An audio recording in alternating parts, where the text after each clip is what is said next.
demanding more electricity than ever before. Renewables, AI data centers, electric vehicles, all of it flooding into a grid built for a different era. The challenge isn't generating enough power, it's managing it. What happens next depends on technology most people will never see, and the engineers working around the clock to stay ahead of it. Globally, the energy grid and the energy industry, they're not fit for purpose. We have an infrastructure that is based around fossil fuels still. We know we need to move away from them. We are moving increasingly towards renewables and other sources of energy, but we need a different grid infrastructure to support that better. Energy security is a real critical issue. We rely on electricity for many devices in our home and our households, but we don't really notice it's there because it's always on. But what we have to realize is that it's a critical part of our lives, and therefore we need to understand a bit more about where that energy comes from, how it affects us, and then how it will power the future.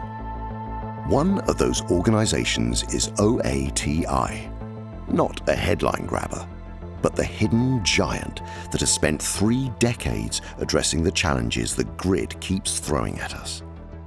OATI is a technology provider. We provide solutions in North America and abroad for real-time operation of the power grid.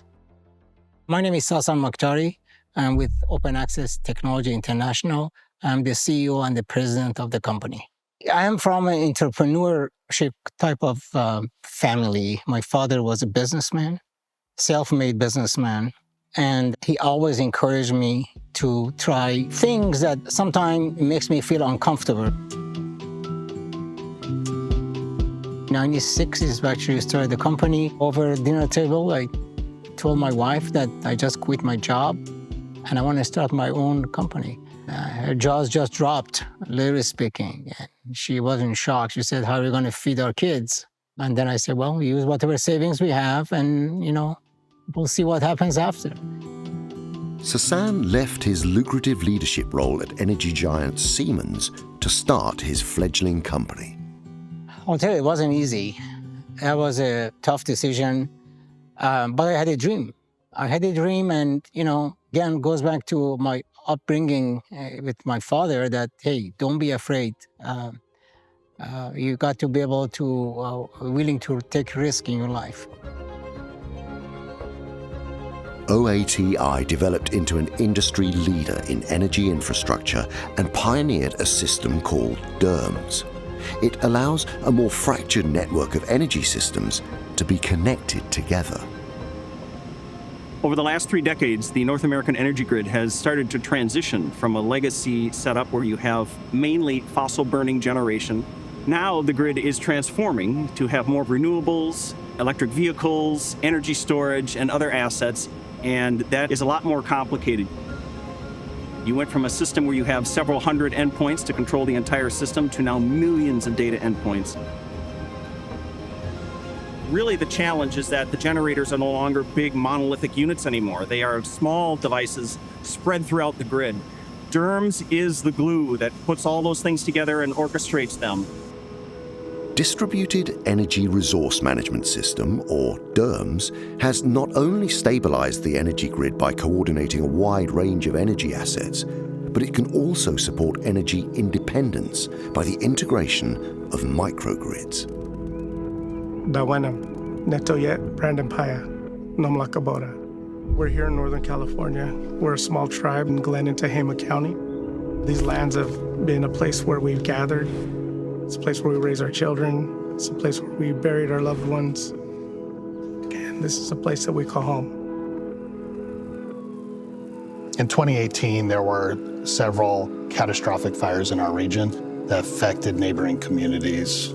Car Fire was to the north of us in Redding. Camp Fire was to the east of us in Paradise. Extreme loss of life, entire communities displaced. Not just the families, but also any livestock, animals that happen to be in the area. This is a very rural community, a lot of horses, a lot of cattle. With the local area devastated by the fires, the tribe became a focal point for locals. Our location became a source of refuge because of our ability to have backup generation.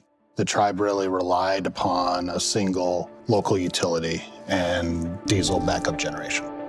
The Paskenta band of Nomlaki Indians depended strongly on an energy system that lacked self-sufficiency and was vulnerable to outside forces. There's resiliency issues when the utility has blackouts. That causes issues with our economy, with our healthcare, and providing energy for our communities. The wildfire crisis highlighted the need for a truly independent energy grid. Energy sovereignty has been a buzzword that really has started to get used over the last several years, but really it comes down to being able to plan and chart the future and pursue the tribe's goals and initiatives unbound. I think energy sovereignty is another key piece. It's important to our members because now we won't have to depend on any outside sources. We can take care of ourselves. We have businesses and entities here that use a lot of energy.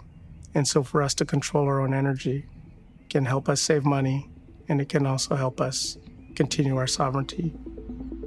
They contacted OATI for help. Their solution: installing a self-sufficient microgrid powered by their management software GridMind. But what is a microgrid? As the name suggests, it's a lot like the big grid we all use, only smaller, built to work with the grid on good days or survive on its own with the help of on-site power resources like solar battery storage or generators. But the magic is in the middle. Advanced controls act as the brain of the microgrid.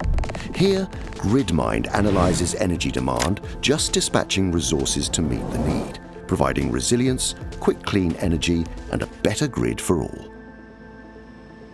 This is OATI GridMind. This cabinet depicts a typical enclosure build we would do for our customers. In the simplest form, GridMind is an on-site energy management system that controls energy and makes sure that it feeds loads locally in the most economic and efficient manner. A perfect solution for the local community at Tehama County. We're here at the microgrid site. This field will have a large array of solar panels and a battery. There will be a microgrid controller that's controlling everything. There's already an underground pipe to bring power to the buildings about 1 kilometer away. From a technical perspective, the work that we're doing with really any of our customers is about the same. You know, the engineering, the installation, the equipment that one installs. But when dealing with tribes and with sovereign nations, it's unique in that we're working to improve the lives and to improve the quality of power that the people rely on. We don't want to build something for no reason. We want to build something that will solve the problem. It gives us an opportunity to help bring all kinds of benefits to the Paskenta people, the surrounding community, and to be able to demonstrate what microgrids can do. Microgrids will help the Paskenta people, but what about the grid as a whole? As we rely more and more on renewables, managing the load is getting increasingly complex. Inside the California Independent System Operator, who manage the power network of 80% of California and parts of Nevada, the challenge is all too clear. When I'm in the control room and I look at the dashboard and all these screens, I see a living picture that is updated every few seconds. I see a lot of information about the health of the system, and the colors, it's like, you know, a traffic light. Whenever something comes close to its limit, we see different colors, we see alerts. So it's a living picture of the grid. The challenge with the integration of more renewables, along with that integration, now you have a supply that is weather sensitive. The supply and demand has to always be balanced. Electricity is a bit unique. We cannot store it easily. We do have batteries, but not to the scale that you can run the whole network yet. This is the time when the electricity becomes really a data product. Renewable started to integrate into the system. Meteorological data started to be needed, information related to the solar forecasting. Without the data, you cannot optimize such a complicated grid. The complexity of the information and the systems now consumes a lot of valuable time from our operation engineers. They are trying to read different outages that are coming through different mechanisms. We got to a point where we cannot sustain the time that is spent on this manual, tedious tasks. Power networks throughout the world are struggling with the same problem. An influx of modern technologies and energy sources onto power grids built for the steady flow of fossil fuels, and it has become impossible to manage. Building on recent advances in AI, OATI has developed a solution. Using over 30 years of secure data, AI Genie acts like a conductor, keeping a grid in harmony. Working beneath it are 4 specialized agents, each with a defining role: scanning for risks, suggesting corrective actions, automating routine tasks, and responding within strict operator-approved limits. Every move is monitored, every decision grounded in human oversight. An evolving partnership designed to keep one of the world's most complex power systems stable. For operators like John Moresco, this tool has become invaluable. I'm new to Genie. I've just started using the tool about 3 weeks ago. Completely mind-blowing. Previously, you would have to know like all of the special filtering. You would have to know like the fields I want to filter. And even then, sometimes you wouldn't hit exactly what you're looking for.